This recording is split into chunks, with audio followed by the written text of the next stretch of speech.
সমুদ্র জাহাজের এমন কিছু রহস্য যা আপনাকে জানানো হয় না, জেনে বিজ্ঞানীরাও হতবাক। নম্বর ৭।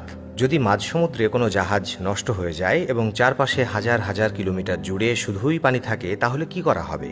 রাস্তায় গাড়ি নষ্ট হলে আমরা মেকানিককে ডাকতে পারি, কিন্তু সমুদ্রে জাহাজের জন্য কোনো মেকানিক আসে না।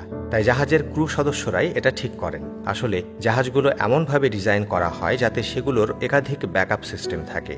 যদি একটি ইঞ্জিন বা জেনারেটর কাজ করা বন্ধ করে দেয়, তাহলে অন্যটি চালু হয়ে যায় এবং কিছু সময়ের জন্য জাহাজ সচল রাখে।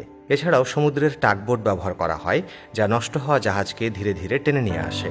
আর যদি পরিস্থিতি আরও খারাপ হয়, তাহলে ক্রু সদস্যরা লাইফ বোটে চলে যান এবং উদ্ধার সহায়তা আসার জন্য অপেক্ষা করেন। নম্বর ৬। এটি বিশ্বের সবচেয়ে বড় জাহাজ, যার সামনে টাইটানিককেও ছোট মনে হবে। আইকন অব দ্য সিজ নামের এই ক্রুজ শিপটি পৃথিবীর বৃহত্তম যাত্রীবাহী জাহাজ। এটি এত বিশাল যে একসঙ্গে ৭,০০০-এর বেশি যাত্রী বহন করতে পারে। এই জাহাজে ৯,০০০-এর বেশি স্টাফ কাজ করেন। এর মোট দৈর্ঘ্য ১,১৯৮ ফুট, যা প্রায় ৪টি ফুটবল মাঠের সমান। জাহাজটির ওজন প্রায় ২,৫০,৮০০ টন। সবচেয়ে আকর্ষণীয় বিষয় হলো এতে ১০ তলার একটি water park, ৩৬০ degree sky view bar, ৭টি সুইমিং পুল এবং ২০টি ভিন্ন ধরনের রেস্তোরাঁ রয়েছে।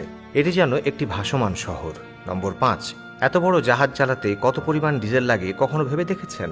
যেখানে একটি সাধারণ গাড়ি দিনে ৫ থেকে ১০ লিটার জ্বালানি খরচ করে, সেখানে বড় বড় জাহাজ প্রতিদিন ৫০ থেকে ১০০ টন ফিউয়েল ব্যবহার করে। MSC গুলশানের মতো কন্টেইনার জাহাজ একদিনে প্রায় ২ লক্ষ লিটার ডিজেল খরচ করে এবং দিনে ৭০০ থেকে ৮০০ কিলোমিটার পথ অতিক্রম করতে পারে। তবে এখন LNG লিকুইড ন্যাচারাল গ্যাস ব্যবহার শুরু হওয়ায় জ্বালানি খরচ কিছুটা কমেছে এবং দূষণও হ্রাস পাচ্ছে। নম্বর ৪। একটি বিশাল জাহাজ তৈরি হওয়ার পর সেটিকে কিভাবে পানিতে নামানো হয় জানেন? আসলে এটি একটি বিস্ময়কর প্রক্রিয়া। বড় জাহাজগুলোকে পানিতে নামানোর জন্য সাধারণত সাইড লঞ্চিং বা স্টার্ন লঞ্চিং পদ্ধতি ব্যবহার করা হয়। এতে জাহাজকে পাশ থেকে অথবা পেছন দিক থেকে হেলিয়ে পানিতে নামানো হয়। জাহাজ যখন পানিতে পড়ে তখন এর গতি এত বেশি থাকে যে ৫০ ফুট পর্যন্ত উচ্চতার ঢেউ সৃষ্টি হতে পারে। নম্বর ৩। যদি আপনি কখনো কোনো জাহাজকে ভালো করে দেখেন, তাহলে লক্ষ্য করবেন যে এর পেছনে একটা বিশাল পাখার মতো বস্তু রয়েছে।